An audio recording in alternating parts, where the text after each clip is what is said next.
Yangiyo'l tumanlararo fuqarolik sudi yaqinda bir ish ko'rildi. Ajrim, er-xotin o'rtasida ajrim masalasida ayolga nisbatan qattiq bir tazyiqlar, oilaviy zo'ravonliklar, tan jarohatlari yetkazilgan. O'zi boshqa ayol bilan yurib ketgan.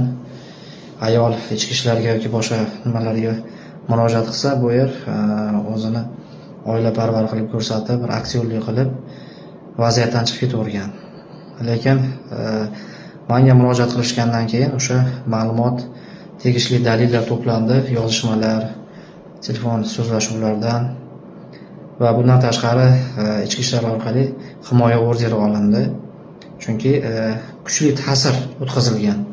Hattoki sudda ham bu ayol bu erini ko'rgandan keyin o'zi ancha bir ruhiyatiga, sog'lig'iga jiddiy zarar yetkazilganligini aniqlash qiyin bo'lmadi.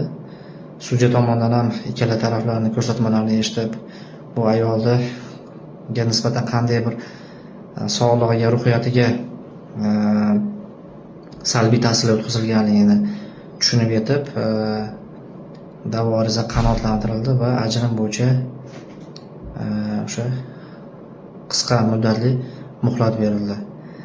Agar sizga ham huquqiy yordam kerak bo'lsa, bizga murojaat qiling.